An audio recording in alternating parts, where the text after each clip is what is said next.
Hello, public speaking class. I'm Chelsea Butler, and today my persuasive speech will be over encouraging more people to support and fuel women's sports.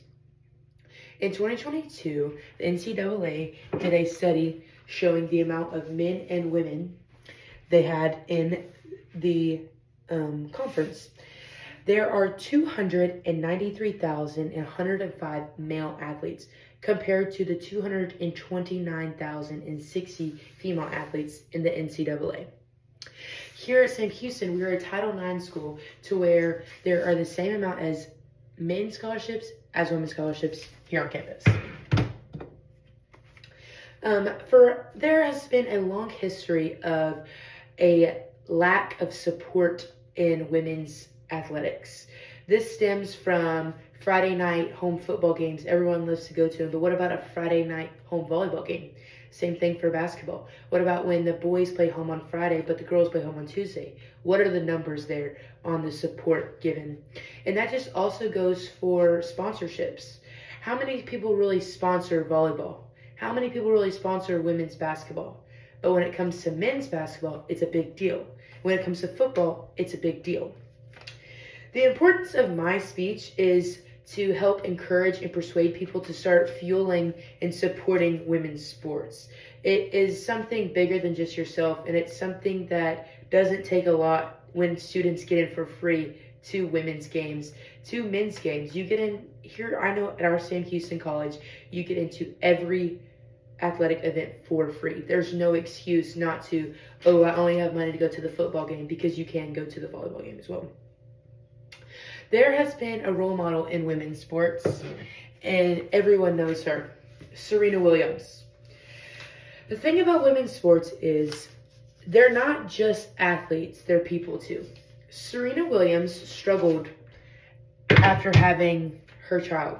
She had postpartum depression, and she became a role model for many, many women that aren't even in just sports. That goes to show that supporting women and putting people on the map isn't just about, they're good at their sport. It's more about who they are as a person. Who knows how many people she helped get through that state. She's also won 23 Grand Slams. That is insane. She put tennis on the map for women. Another problem that I see with the lack of support, it comes with unequal treatment. Women do not get treated like they should in the athletic fields. Not new gear. They don't get the latest. They don't get to fly private like a lot of men's sports get to do. And that goes with, if you're able to go and support them, you're able to get their numbers up, you're going to give them the courage and the support to help win, which it just fuels and fuels and fuels, and everything rolls together. The thing about that also comes with unequal pay. Men get paid to play in college. We do not. Unless you go to a big school, you do not get paid. And for a stipend that this year we have a food plan. Next year, our stipend is decreasing. So, yes, women in male fields. The media coverage for women is so low. I know for our side of it, we get streamed on ESPN+. I know that men don't get the coverage that we do. They get a little step up.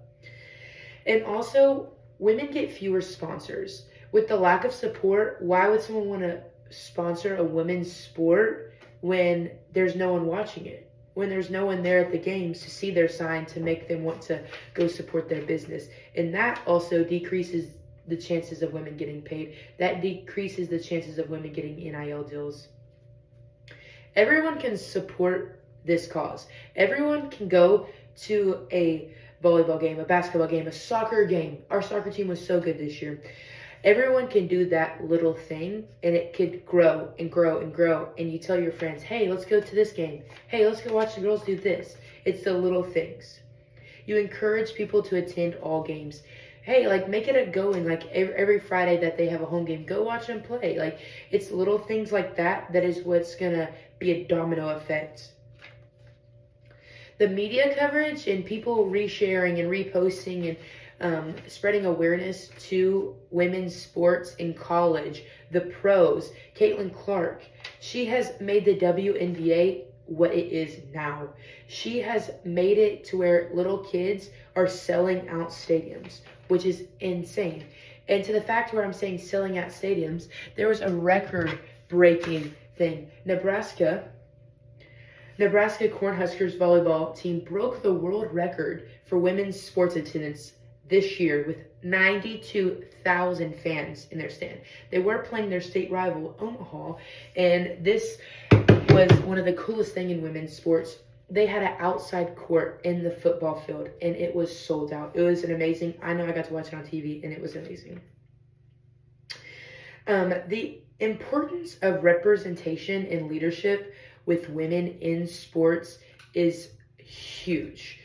Being able to look up at our SAC members here at St. Houston and think that there's women that are leading that and getting to teach us on Mondays and tell us about the importance of doing what we need to do and following in their footsteps. Not only are they inspiring women, but they're also inspiring young athletes that are male. This is all about empowerment and growth to the women's side of sports, and it's something that everyone can be a part of if you choose to. I encourage everyone to play a part in this and help support all women athletes and help fuel them in their sport. And I believe that if this does happen and when y'all do choose to reach out and do these things, that we'll see a lot more winning in women's sports, a lot more competition, and just a lot more happiness.